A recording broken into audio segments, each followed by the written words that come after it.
こんにちは、アンナスです。今日はさくらんぼの刺繍をしようと思います。それでは手元の方にどうぞ。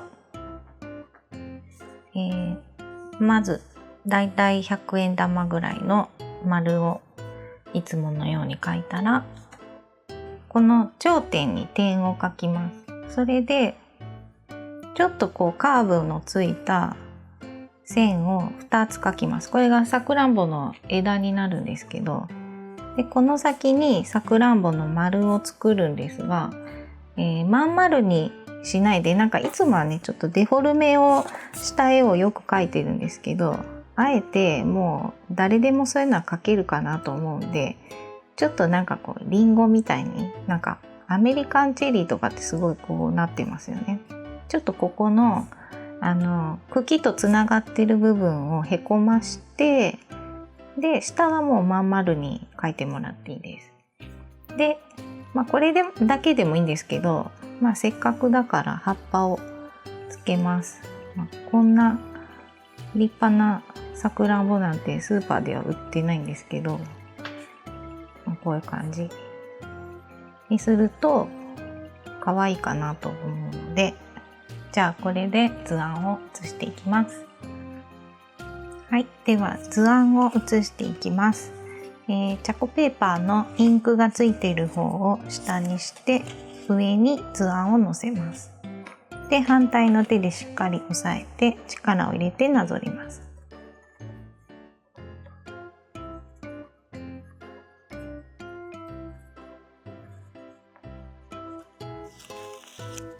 はい、写りました。じゃあ刺繍をしていきます。はい、では、ここのもういきなりさくらんぼから刺繍していきます。最初に玉留めをしないので、玉留めの代わりになる並縫いをまず入れます。で、一つ前の穴に刺すとこれで絡まるので、出てるところをハサミで切ります。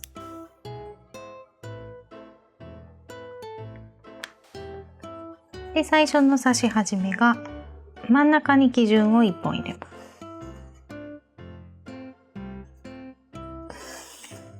で、その後上と下と順番に埋めていくんですけど、別にどちらでもいいです。刺繍糸はまっすぐにしかならないので、曲線でできているものを端から埋めていくのはちょっと難しいので、基準を入れて半分ずつ埋めます。だから四角いものは端からやって大丈夫です。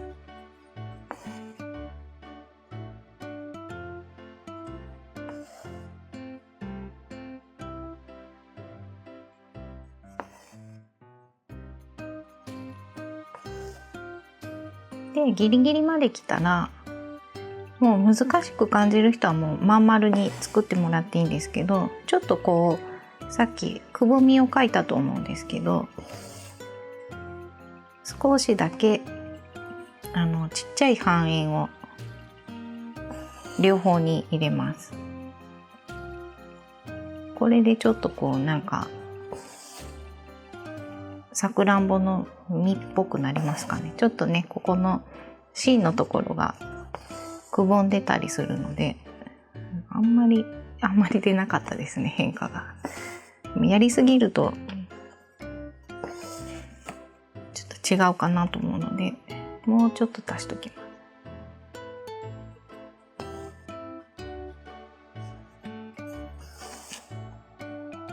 ほんのちょっとだけへこみました。じゃあ次は、下半分も埋めていきます。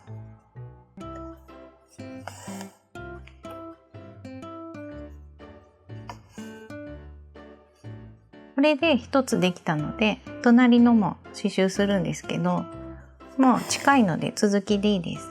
糸切らなくても大丈夫です。多分裏の渡り糸ここだけになるから。で、全部こっちも埋めていきます。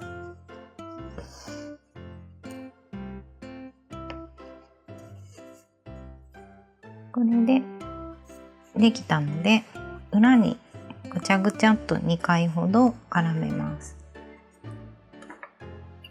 で、ギリギリで切って大丈夫です。で、次が黒い線、ここの茎のところを刺していくんですけど、続きをやるときはまた玉留めをしないので裏に絡めます。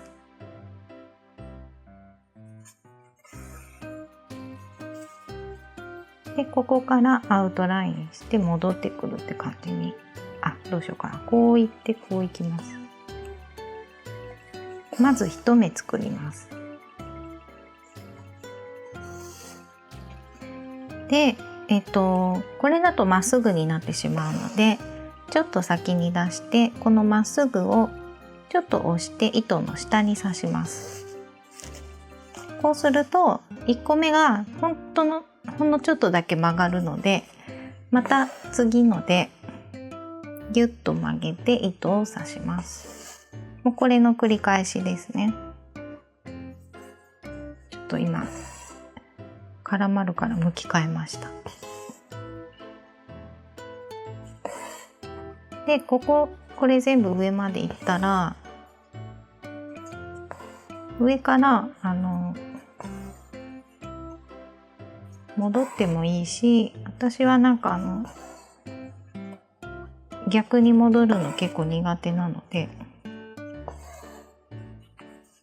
ここからこう行くの苦手なんで、ここはもうちょっと裏渡り糸になるんですけど、裏渡りたくない人、ハンカチとかに刺繍する方は一回裏で糸止めて、また新たに裏に絡めて刺し始めるといいですね。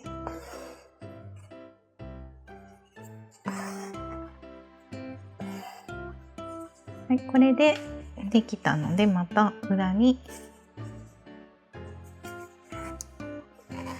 絡めます。2回ほど絡めて、でハサミで切りま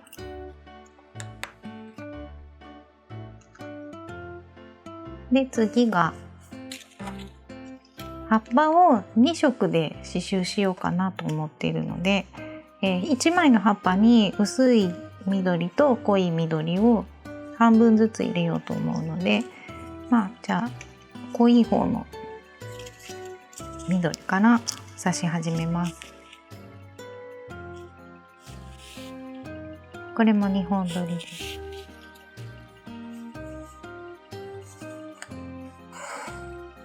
で裏に絡めて、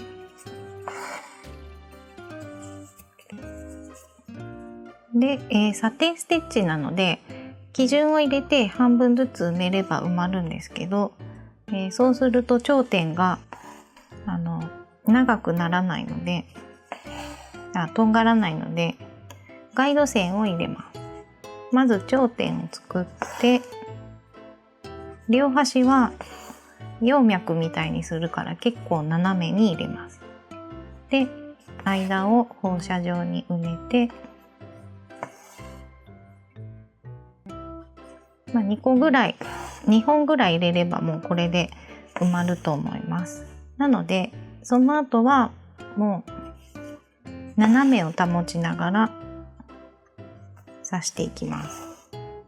でだんだん斜めが保てなくて向き変わりそうな方は外側普通に刺すんですけど、内側は針1個分ぐらいちょっと離して刺すと斜めが保ちやすいです。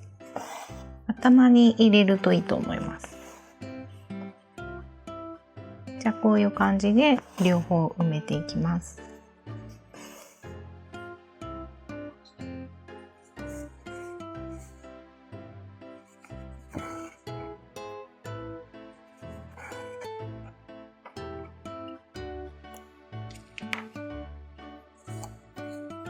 はい、これで出来上がりです。以上です。いかがでしたか？チャンネル登録もよろしくお願いします。それではさようなら。